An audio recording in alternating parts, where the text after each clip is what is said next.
صاحب هذا الكتاب لهم الفاتحة. أعوذ بالله من الشيطان الرجيم.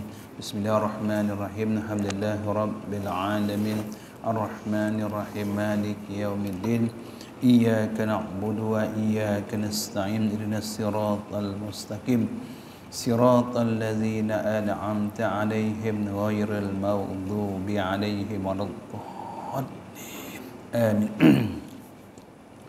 بسم الله الرحمن الرحيم. الحمد لله رب العالمين والصلاة والسلام على أشرف المرسلين وعلى آله وصحبه أجمعين.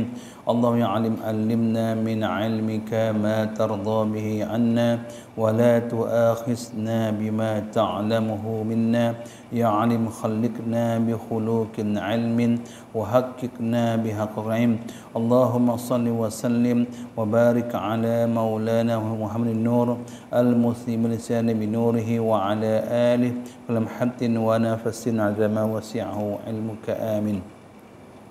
ربنا آتنا في الدنيا حسنة وفي الآخرة حسنة وقنا عذاب النار. صلى الله على سيدنا محمد وعلى آله وصحبه وسلم. الحمد لله رب العالمين.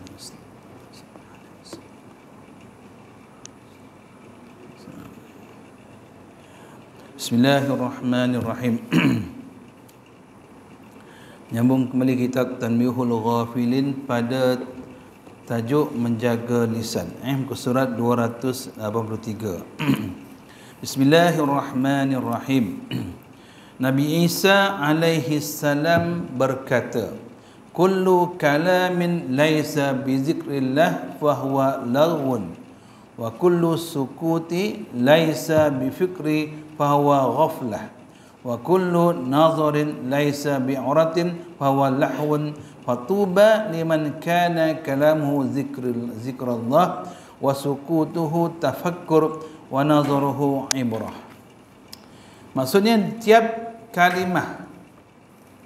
kalimah yang bukan zikrullah itu lelahan ataupun perkara lara ataupun perkara sia-sia. Tiap kalimah yang bukan zikrullah, yang bukan mengingat Allah, Nabi sebut sebagai perkara yang sia-sia. Dan tiap diam yang tidak berfikir, maka itu kelalaian. Tiap diam yang tidak untuk berfikir tentang kebesaran Allah, itu adalah kelalaian. Dan tiap pandangan yang bukan perhatian, maka itu permainan. Perhatian kita melihat alam, melihat laut, melihat bukit, maka kita tidak kaitkan dengan kebesaran Allah Subhanahu wa taala.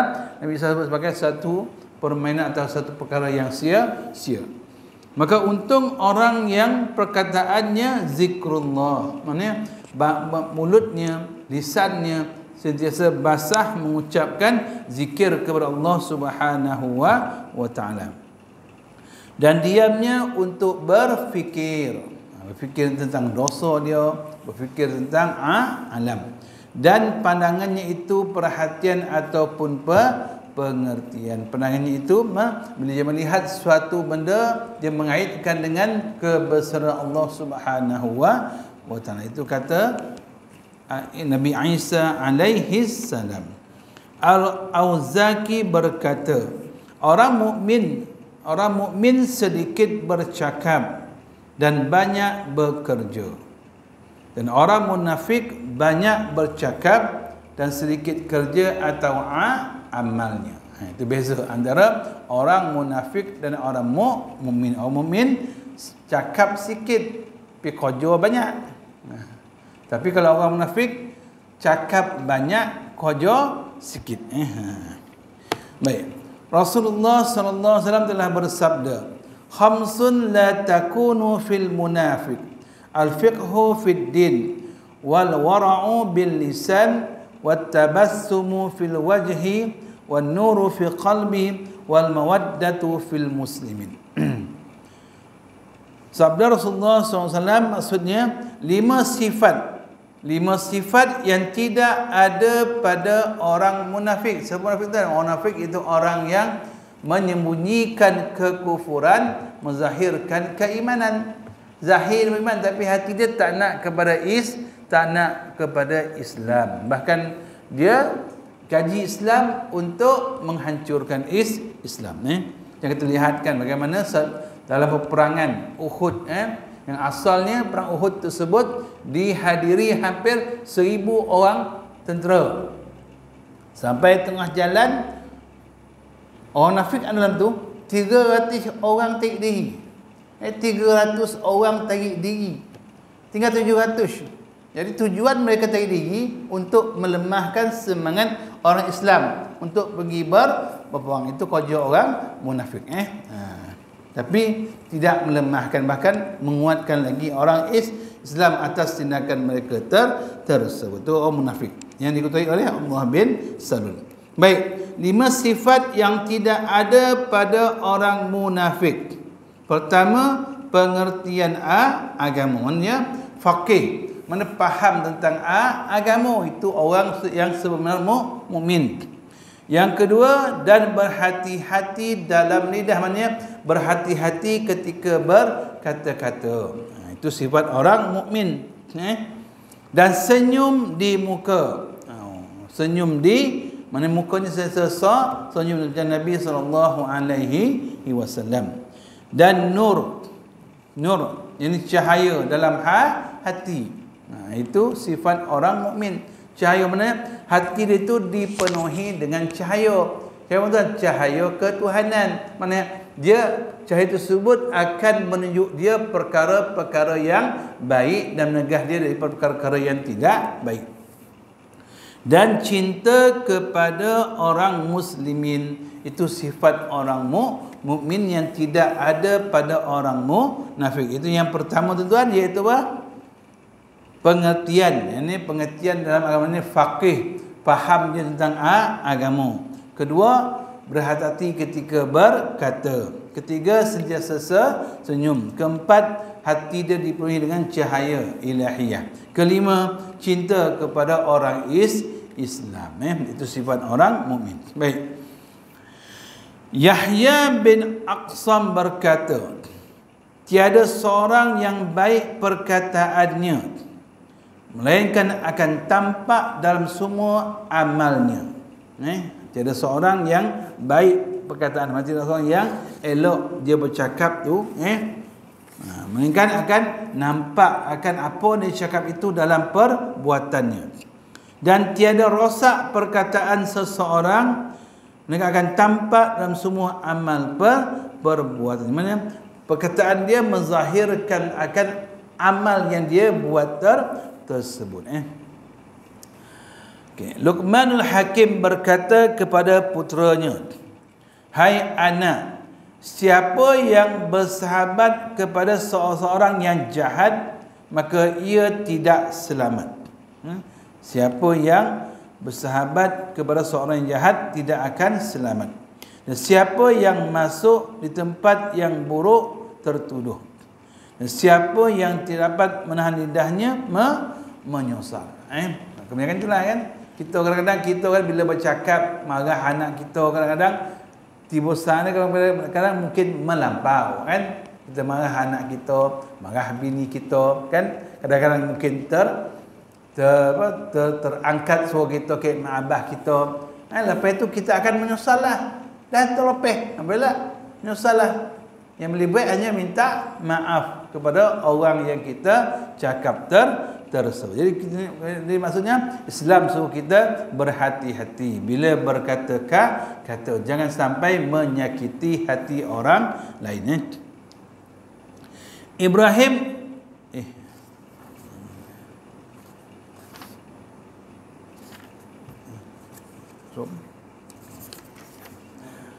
Rasulullah SAW telah bersabda, bertuah orang yang dapat menguasai lidahnya dan jinak di rumahnya dan menangisi dosa-dosanya.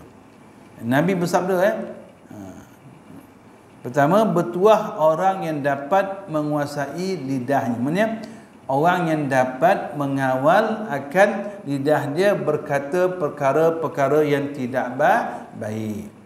Dia hanya bercakap tentang perkara yang baik, yang perlu saja. Tak perlu dia akan diam. Kedua, dan jinak di rumahnya, maknanya mesra dengan ahli keluarga. Taklah bongi dengan bininya, dengan anak.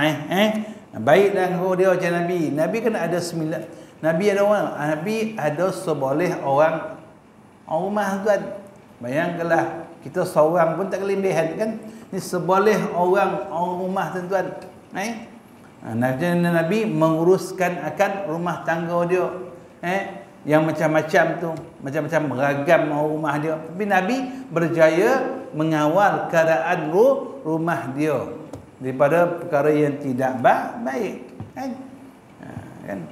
Nabi kan ketika mana berkahwin dengan Khadijah tuan, baginda tak pernah memadukan Khadijah. Tu sifat saya Nabi kat Khadijah tuan.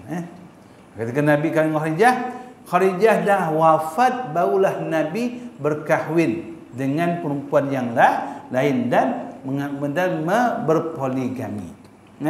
Kalau betul tuan nak ikut sunnah Nabi tuan kan, saya dengarlah ada ustaz sebut tu.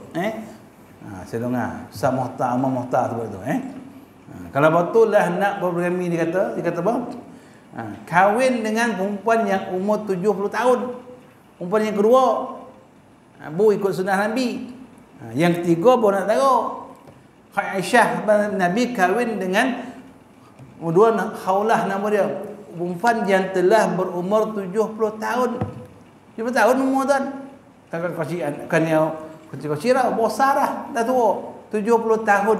Tu ada sekali Nabi pergi ke rumah Khawlah, ketuk pintu. Nabi balik daripada perang. Sampai rumah Khawlah, dia ketuk pintu. Ketuk pintu, tengok Khawlah tak buka pintu. Ketuk-ketuk tak buka. Dah kisah Nabi. Apa dia? Khawlah ni dah meninggal ke dia? Kan? Tak tahu. Ketuk-ketuk tak buka. Mana pun Nabi pun pecahkan pintu rumah. Sebab Khawlah tak dengar isteri dia. Tengok, rupanya Khawlah ada kek dapur tengah uli topung. Uli topung. Faham Nabi? Mungkin bini dah, orang rumah dah apa, telinga tu dah kurang sikit dah tua. Kan? Terdengar. Nampak Nabi balik daripada medan perang. Itu Nabi sallallahu alaihi wasallam sangat jinak. Nabi jinak dalam rumah tangga baginda. Okey. Baik. Dan menangisi dosa-dosanya. Itu sifat orang yang bertuah.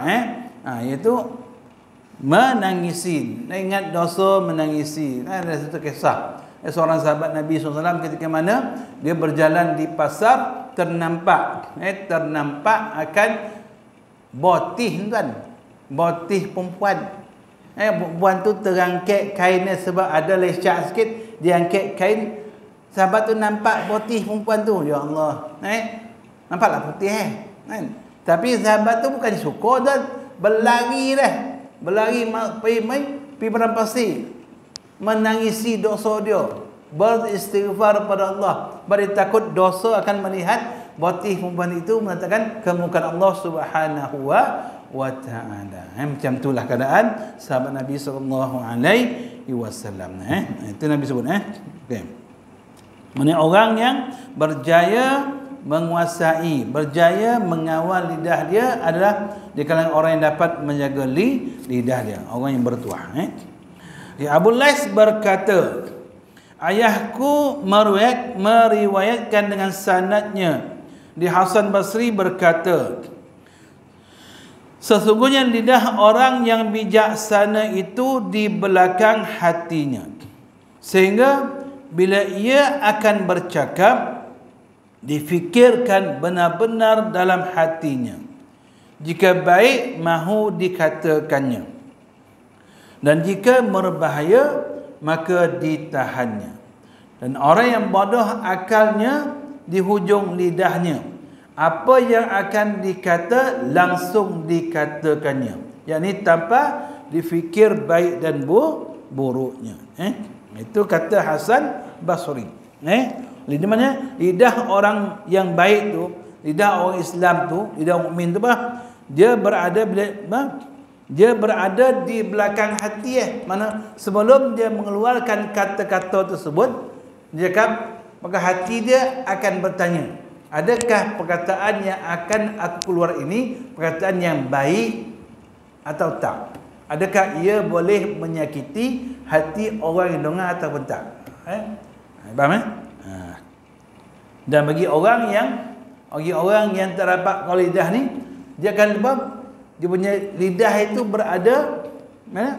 Akalnya itu akan berada di hujung lidah. Hujung lidah. Apa nak cakap? Kan? Itu yang orang potong kereta dimarah kan? Budak bersalah sikit dimarah sebab bodoh. Akal pendek, maka dia cakap tak fikir. Perasaan orang marah ko tak tu dia tak fikir. Yang penting hati dia puas bila dia bercakap tersebut. Itu adalah perangai orang-orang yang bodoh akalnya. Jadi bila kita nak bercakap tuan, pastikan kita fikir dulu. Adakah cakap kita itu akan menyakiti hati orang ataupun tidak? Adakah ia memberi kebaikan kepada orang yang mendengar tersebut, kan?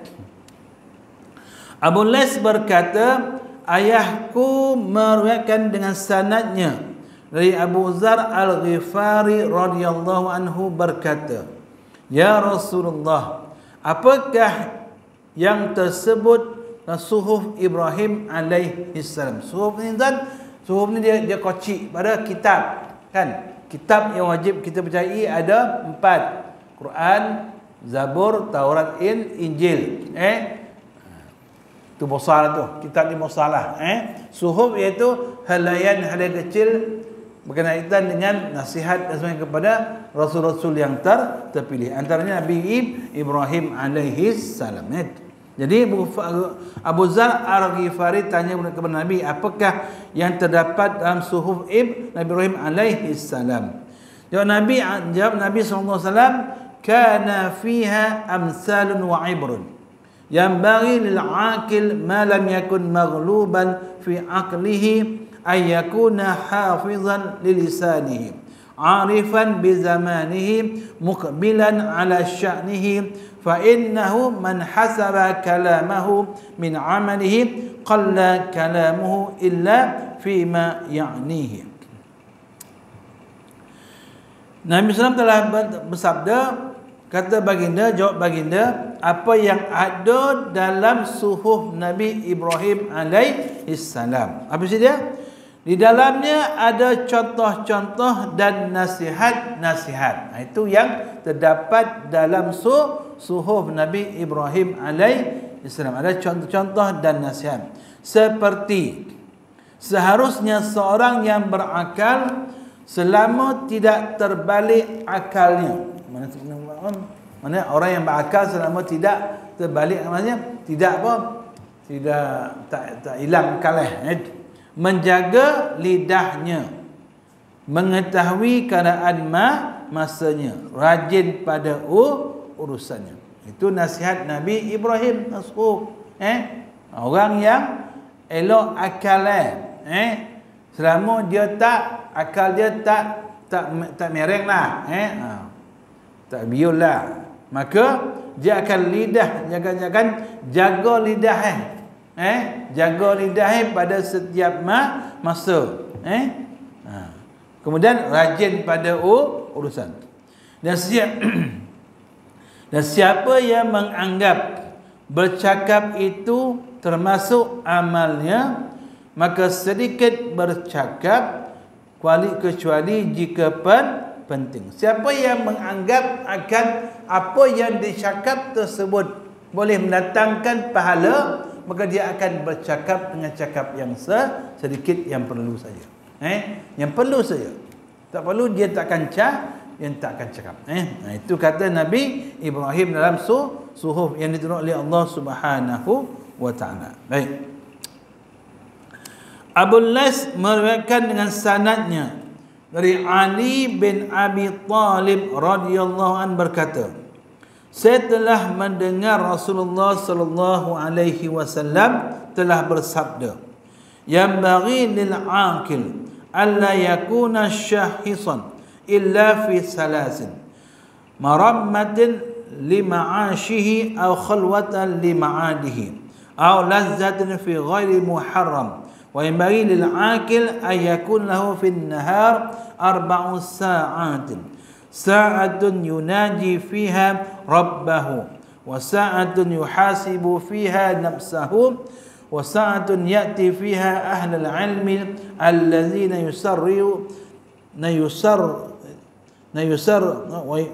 wa yubassirunahu bi amri dinihi wa dunyahu wa yansahunahu wa sa'atun yukhalli baina nafsihi wa lazzatiha fiha yahillu wa yajmalu wa yanbaghi lil-'aqil an yanzura fi sya'nihi wa ya'rifa ahla zamanihi wa yahfaza farjahu wa lisanahu.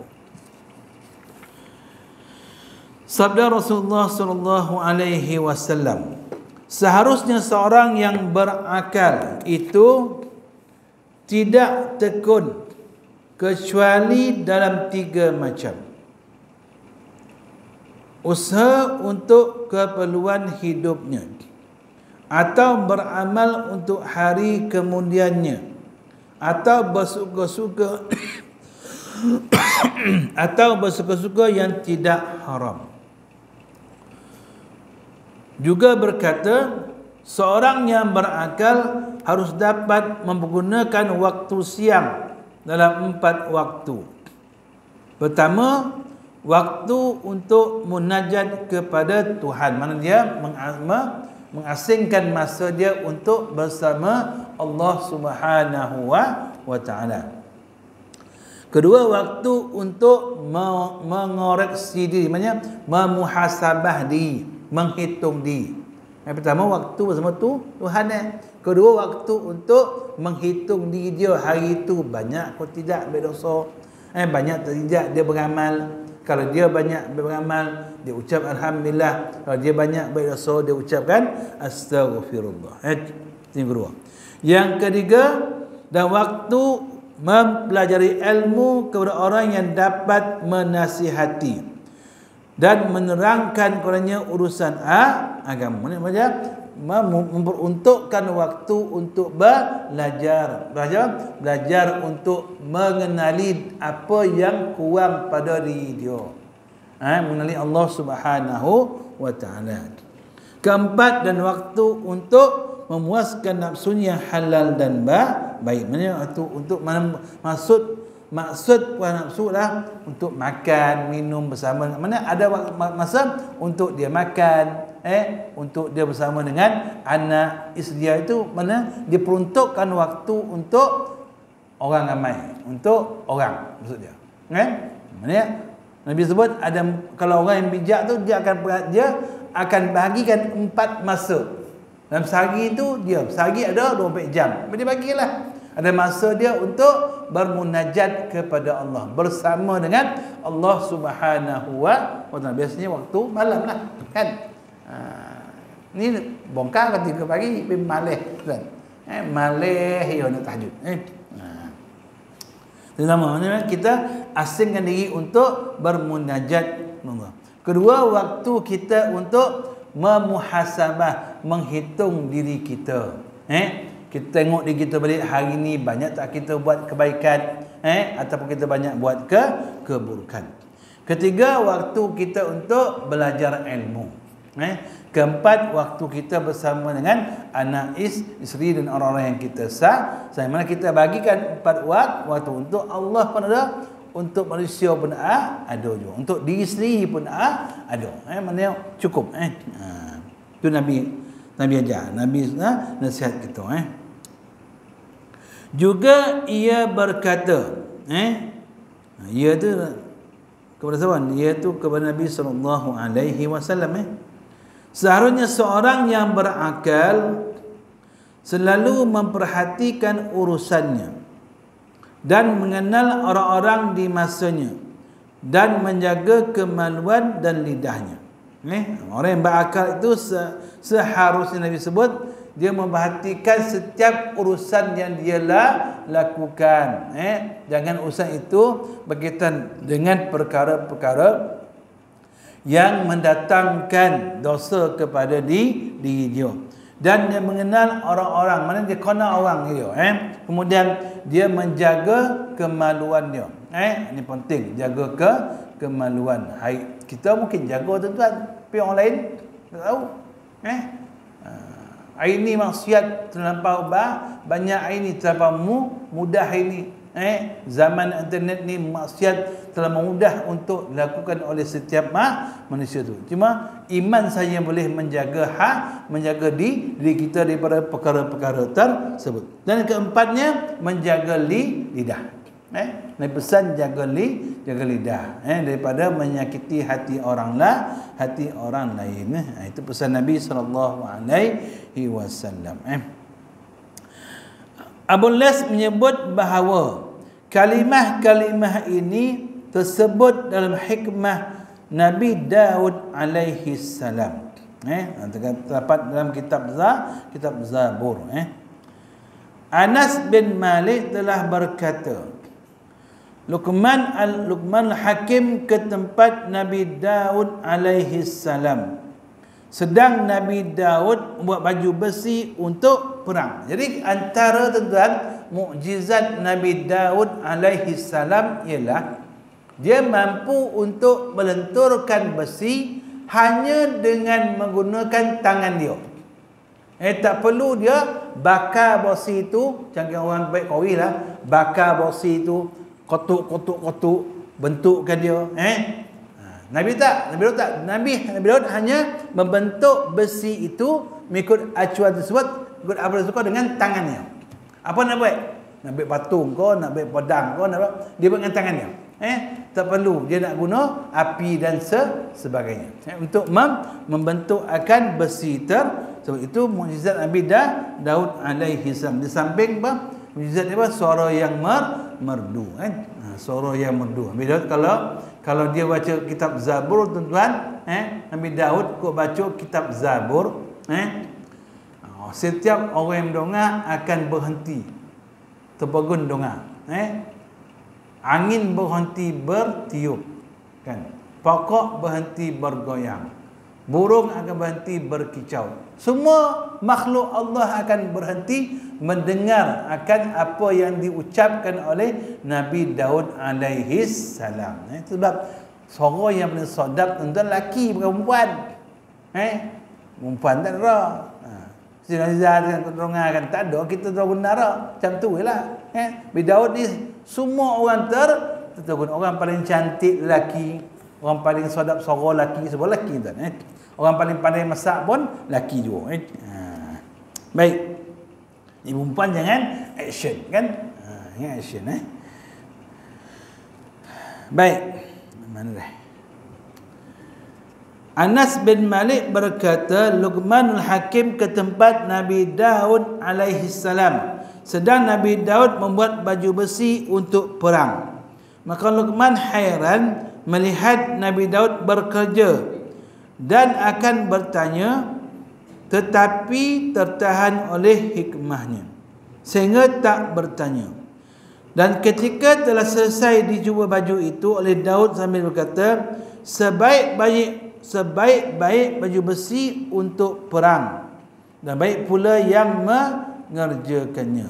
Lalu disambung oleh Luqman, diam itu hikmah, tapi sedikit yang dapat melaksanakan. Mana ketika Nabi Daud alaihi salam sedang membuat baju besi dengan tangan dia dalam keadaan yang diam, senyap, tokun, baik kerja, tanpa berkata-kata dengan orang lain. Jadi sebenarnya Luqman Hakim dapat belajar apa yang dibuat oleh Nabi Daud alaihi salam hasil daripada kerja dia tersebut. Seorang pujangga berkata,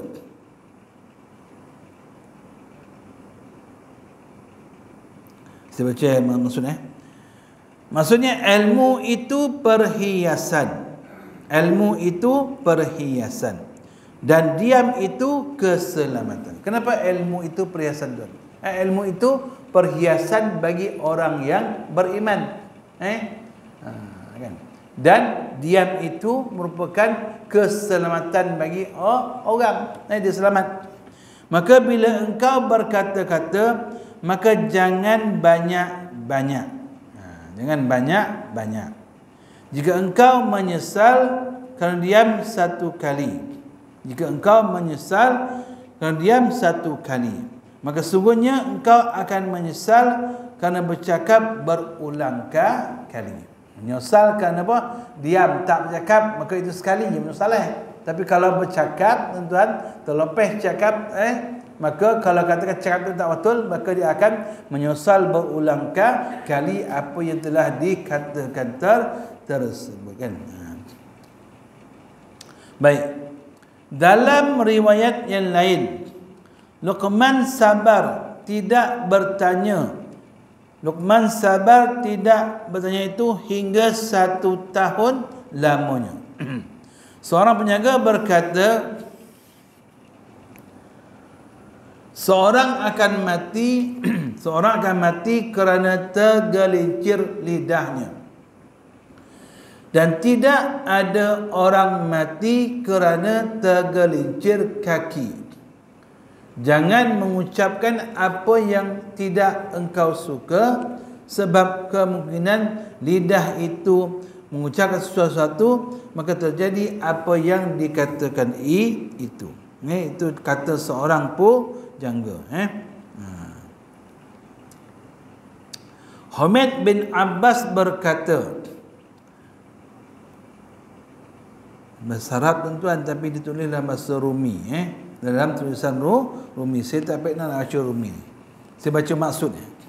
So Humaid bin Abbas telah berkata, demi sesungguhnya tiada sesuatu yang saya ketahui tempatnya sangat layak untuk dipenjarakan seperti lidah yang sangat lemas. Yang ada di mulutmu engkau penjara di segala yang bukan kepentinganmu, dengan kunci yang kuat, sebab ada kalanya kalimah itu keluar dari seorang kerana bercanda atau bergurau, tapi membawa panah yang menyebabkan mati dengan segera. Maksudnya apa? Cakap tu boleh menyebabkan apa? Orang itu mungkin hati dia sakit hati, mungkin dia terfitnah dan sebagainya. Sebab dia sebut sebagai mati dengan segera. Itu sebab fitnah, tuan-tuan, al-fitnatu asyaddu minal qatli. Fitnah itu lebih dahsyat daripada membunuh. Kenapa, tuan? Kerana orang yang mati dibunuh, dia hanya akan mati sekali ya. Mati, bunuh sekali je mati. Tapi orang yang kena fitnah, dia akan mati berulang-ulang kali. Sekali orang cakap fitnah tersebut, dia akan terasa, dia akan sakit hati. Mungkin di hidup dia akan musnah dan sebagainya. Sebab fitnah itu lebih dahsyat daripada membunuh. Baik. Dan diam itu tetap lebih baik dari kalimah yang bergurau. Maka jadilah engkau seorang pendiam supaya selamat. Dan bila berkata, maka harus adil. Dan jangan ceroboh terhadap kawan. Dan bila engkau membenci, maka sedang-sedang saja. Bila kita benci orang, jangan benci orang. Dah masuk suka datang sayang, kan? Mula makin benci, kan? Sekarang dipeluk itu lagi kan? Kan? Mana bila cakap tu, agama kata sedang-sedang lah. Jangan benci benar, jangan suka benar. Sebab engkau tidak mengetahui bilakah engkau akan membenci kekasihmu atau sayang pada yang engkau benci, kan? Kerana itu hendaknya engkau berakal. Jadi bila bercakap, tuan-tuan, nasihat daripada hukama, tuan, bila berkata-kata pastikan kita berfikir dahulu sebelum mengeluarkan kata-kata kita tersebut. Dan bila kita nak benci orang, tak suka orang, pastikan kita benci dalam keadaan yang taklah benci benar dan taklah suka benar, kan? Kok benci betul, takut besok sayang pula, kan? Macam tu laki orang, kan? Kan banyak banyak banyak contoh kan, orang yang mencinta kan asalnya benci tapi tengok kahwin dia kan, kahwin akhir. Dia cerita masa-masa mani lah kan. Nak pernah tu. Kan berapa orang lelaki kan? Perempuan lelaki tu masa-masa mani tu kan akhir sekali kahwin ni. Tu. Baik. Seorang hakim telah berkata, diam mengandung 7,000 kebaikan. Diam mengandung 7,000 kebaikan. Mana banyaklah kebaikan dan tersimpul dalam 7 kalimah. Dan dalam tiap kalimah 1,000. Satu, diam itu ibadah tanpa susah payah. Macam tuan masuk dalam masjid kan, tuan niat i'tikaf kan, nawaitu i'tikaf lillahi ta'ala, saya aku beriktikaf kerana Allah Taala. Tuan diamnya. Tapi i'tikaf diam. Tak baca pun, tak zikir pun. Tuan dikira sebagai barang ibadah sebab tuan i'tikaf. Tapi diam. Dapat apa? Pahala atas i'tikaf tersebut kan. Baik. Tanpa susah payah. Kedua, perhiasan tanpa berhias. Diam itu perhiasan tanpa berhias. Dah cantik lah. Dah sabucan cantik. 3, kehebatan tanpa kerajaan. 4, benteng tanpa pagar. 5, kekayaan tanpa minta maaf kepada orang. Kaya dia sebab tak bercakap dia tak bercakap, diam dia. Tak perlu minta maaf ke orang. 6, istirahat bagi kedua malaikat pencatatan amal. Maka kita memberi kerehatan kepada dua malaikat Raqib dan Atid untuk menulis pertama Atid untuk menulis kejahatan kita, rehat dia, MC dia. 7, menutupi segala aib yang cacat bagi orang yang diam tuan. Tak payah orang nak nilai dia lah. Kalau orang yang bising banyak cakap ni, orang dapat nilai kan, nilai dia, oh dia ni act betul kan, orang nilai lah cakap dia tu, cakap bosar dia tu, cakap logah dia tu kan. Tapi kalau orang yang diam, orang nak nilai macam mana? Orang tak dapat nak nilai akan kecacatan yang ada pada diri orang tersebut. Nah itu tujuh kebaikan, tujuh kalimah dalam diam yang kita lakukan tersebut kan.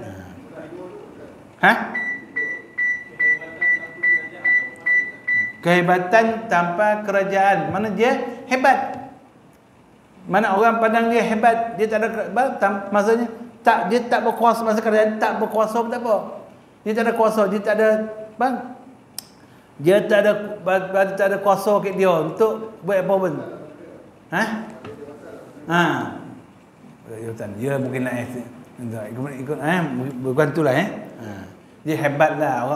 Orang pandang kan biasanya pemimpin ni orang pandang hebat kan. Dia tak ada pangkat pun, tapi orang pandang dia hebat sebab dia seorang pendiam. Mana tak ada kuasa lah maksudnya. Okey. Juga disebut bahawa diam itu keindahan bagi orang alim. Kan? Diam, keindahan bagi orang sebab kita tengok orang alim ni diam. Dan penutup bagi orang yang bodoh. Orang yang bodoh tu dapat ditutupi dengan sifat diam yang ada pada orang tersebut. Jadi maknanya kita jadi dan mana cuba kita latih diri kita agar bersikap diam. Saya pun tak diam tuan. Saya pun bising mulut saya. Jadi juga azan lah. Dia macam lah kan. Syed nak ngono kawan kan. Mana kita cubalah untuk latih diri kita agar sama-sama bersikap, mana kita cakap hanya yang perlu saja. Sebab bila kita banyak cakap tuan-tuan banyak dosa. Maka kata Sayyidina Ali, orang yang banyak cakap ni banyak buat, mungkin cakap itu datang dosa. Banyak dosa masuk neraka kan, itu maksud dia. Jadi cubalah kita kawal mulut kita daripada berkata-kata perkara yang tidak perlu. Cakap yang perlu yang datang manfaatnya kepada orang lain. Kalau tak ada pernah cakap, diam, banyakkan berzikir kepada Allah Subhanahu wa taala. Dalam masjid ni pun kebanyakan yang bayu se 50 ke atas. Kan jensenya, kan jantung dah ada apa? Sumbek lenamnya kono obek bypass dah hidup tidak lah kan. Nuai hidup lah kan. Kuman mati sok dah mahnya lah kan. Sebenarnya kita cuba kawal mulut kita daripada berkata-kata yang tidak baik agar dapat mengurangkan dosa kita kepada Allah Subhanahu wa taala. Insya-Allah samalah kita berlatih, samalah kita mengingati antara satu sama lain. Wallahu a'lam. Bismillahirrahmanirrahim. Alhamdulillahi rabbil alamin wassalatu wassalamu ala asyrafil mursalin wa ala alihi wa sahbihi ajma'in. Ya alim kulla ulum ya sami' du'al mazlum la taj'al fi majlisina syaqi wala mahrum. Rabbana atina fid dunya hasanah wa fil akhirati hasanah wa qina azaban nar. Sallallahu ala sayyidina Muhammad wa ala alihi wa sahbihi wasallam. Alhamdulillahi rabbil alamin. Taqabbalallahu minkum.